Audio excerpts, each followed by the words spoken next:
तो इस लेक्चर में हम देखने वाले हैं अबाउट पैटर्न ऑफ बायोडाइवर्सिटी, मतलब बायोडाइवर्सिटी कितने पैटर्न है ये हम स्टडी करने वाले हैं। It is not uniform through out the world, मतलब जो बायोडाइवर्सिटी है उसका पैटर्न पूरे वर्ल्ड में एक जैसा नहीं मिलता। It varies with change in latitude, altitude and species area relationship. जो बायोडाइवर्सिटी का पैटर्न है वो चेंज हो जाता है लैटिट्यूड के चलते तहत, अल्टीट्यूड के चलते तहत एंड स्पीसीज एरिया रिलेशनशिप के चलते तहत। पहला पैटर्न आता है लैटिट्यूडनल ग्रेडियंट्स। चलो देखते ये क्या है। Species diversity decrease from equator towards poles. ये बहुत ही इंपॉर्टेंट पॉइंट है यहाँ पे।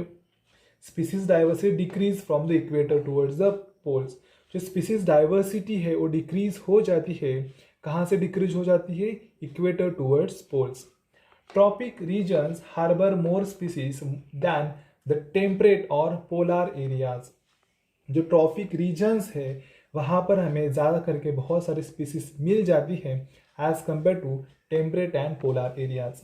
The largely tropical Amazon rain forest in South America has the greatest biodiversity.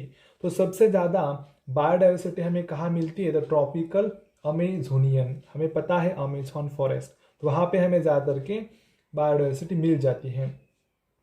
उसके पास 40,000 स्पीसीज ऑफ प्लांट्स है, 3,000 स्पीसीज ऑफ फिशेस है, 1,300 टाइप्स के बर्ड्स हैं, 4 to 7 मैमल्स है, 4 to 7 एम्फीबियंस है, 378 रेप्टाइल्स है एंड मोर दैन 1,25,000 इनवर्टिब्रेट्स है। तो इतना सारा बायोडाइवर्सिटी हमें ट्रॉपिकल अमेजोनियन में, मतलब साउथ अमेरिका में मिल जाएगा। तो इतना बायोडाइवर्सिटी होने का वजह क्या है वहाँ पर? What are the reasons for high biodiversity in tropical areas? So first reason is the relatively more constant and stable environment which promotes niche specialization that leads to a greater species diversity.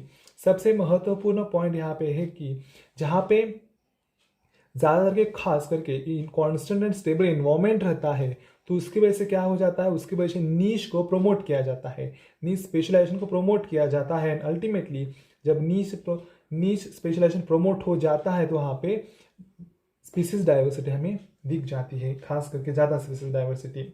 More solar energy is available which contributes to high productivity which in turn contributes indirectly to greater diversity. तो यहाँ पे हमें solar energy जो है बहुत ज़्यादा मात्रा में मिलती है, जितनी आवश्यक है, तो उसकी वजह से क्या हो जाता है? उसकी वजह से हमें ज़्यादा प्रोडक्टिविटी मिल जाती है as compared to other one.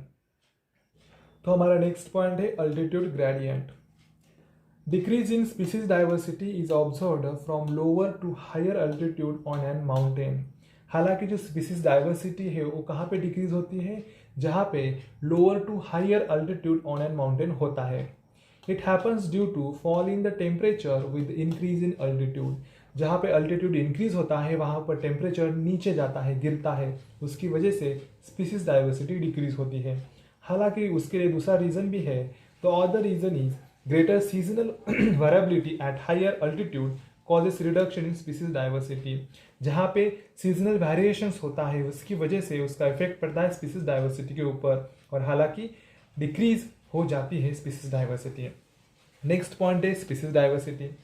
First time the Alexander von Humboldt was doing one experiment and during his experiment he observed that richness of species in a region increases up to a limit with increasing explored area. Actually जो species diversity है वो उसका richness बढ़ जाता है, उस species का richness बढ़ जाता है इन अ रीजन जहाँ पे हम रेस्ट्रिक्टेड या लिमिटेड एनवायरमेंटल कंडीशंस होती है, जैसे कि टेम्परेचर की बात हो जाए, पीएच की बात हो जाए, या फिर और किसी एनवायरमेंटल कंडीशंस की बात हो जाए, वहाँ पर क्या होता है? वहाँ पर रिचनेस ऑफ स्पीसीज होता है, लेकिन it is totally depends on the environment.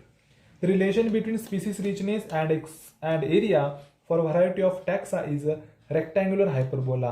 When we apply log scale then it is linear. अगर हम स्पीसीज रिचनेस की एंड एरिया का ग्राफ प्लॉट करेंगे तो हमें रेक्टेंगुलर हाइपरबोला मिलेगा। अगर वहाँ पे हम लॉग स्केल अप्लाई करते हैं तो वहाँ पर हमें लीनियर मिल सकता है।